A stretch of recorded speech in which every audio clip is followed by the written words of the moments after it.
Hi everybody, Karen Roby here with ZDNet. We're talking today about Jony Ive, the Chief Design Officer for Apple. He's been in this position for many, many years now, and it's been announced that he will be leaving Apple. We're talking today with Adrian Kingsley-Hughes with ZDNet about this. So Adrian, Jony has most certainly left his imprint all over Apple. So after this many years there, what does it mean for Apple?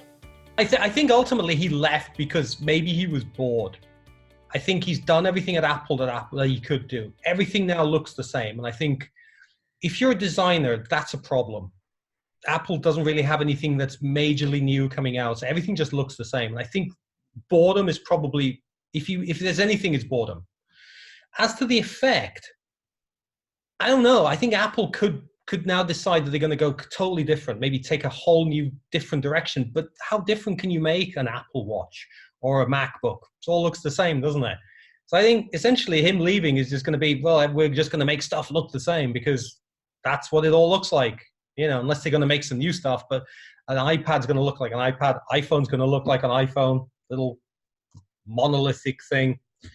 MacBooks are going to look like MacBooks. I think at the end of the day, he's set such a trend as to how everything looks. I don't think even Apple's going to be able to break free of it.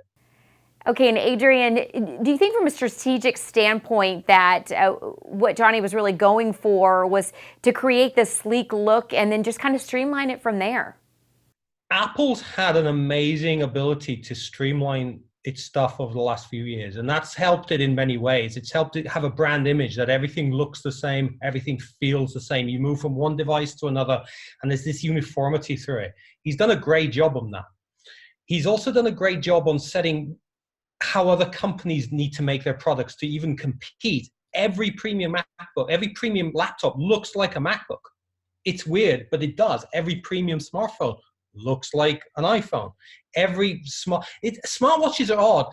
They went for the square design, and you see people say, oh no, ours is round.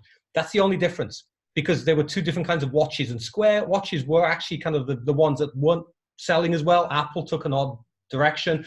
Round would have probably sold better, but they went with square. But you've got Sony going, ours are round. Well, there's not much more to do with it. I think until Apple comes out with a new product, I don't think we'll see any kind of effect of how a post-Jony Ive Apple looks. I think if they came out with something, a foldable iPad or a foldable iPhone, we might see something cool then. Until then, I don't think so. I think it's all going to look the same. So Adrian, with or without Jony, what's the future for Apple? I think it's just kind of selling the stuff that it's been selling for a while. It'll be interesting to see with the Mac Pro just what kind of traction they get with modular PCs, because PCs were modular back in the day when I used to build a lot of PCs. And then companies like Dell and Apple decided, we don't want modular systems. We want systems that you buy off the shelf and they're exactly the same. Or when they're scrap, you throw them away. Mac Pro will be different in that it's modular. But how much traction will people get with selling modules for something, especially something where you can think it starts at 5,000, but I think ideally you're probably, for a system that's any good, you're probably looking at about 10,000, and at the top end, probably 60,000. So kitted out, a Mac Pro kitted out with 6 displays and 6 stands for the display, fully kitted out, would probably be about $100,000. That's a lot of money. Is anybody going to even bother touching modules into that when it's done? I don't think so. So again, is this modularity just a new trick on Apple? Because they started to do the same thing with Mac Pros. You can connect external GPUs to them. I don't see that many external GPUs for sale. I talked to a few companies. How's your external GPU sales doing? Oh, well, they're selling reasonably well. Probably not. Nobody wants modularity. We want this one thing. I want this one thing. I don't want to be carrying dozens of things around with me.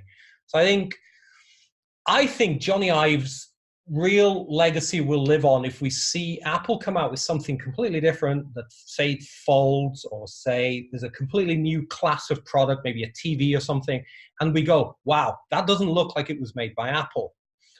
And I think that will be the time we think it's broken free, but I don't think it will. I think it's going to go unibody aluminum designs. It's going to go bezel-less designs. I think that's where we're going to be seeing for a long time. Okay, Adrian, one thing's for sure, he's definitely left his mark on Apple. There a long time. He was there a really long time. And when you actually look at the directions that he really seemed to like working with aluminium.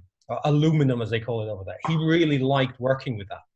And he made some fantastic stuff. And the design of the new MacBook Pro, the new MacBook Air, and they're really fantastic. The way they use the chassis for strength, for heat dissipation. No plastic now. Which, do you remember when laptops were all plastic, when everybody thought the ThinkPad was amazing because it was plastic? They totally changed that. And they've made a whole new class of product. And everything feels like, an Apple product feels like you know it's from Apple. So I think it'll be hard for them to change that, because people will go, this doesn't. One of the complaints about the Mac Pro, the dustbin type, trash can type Mac Pro, was it didn't feel very Apple. A lot of people say, why does it not look like an Apple product? The new one does. The new one looks like the old Mac Pro.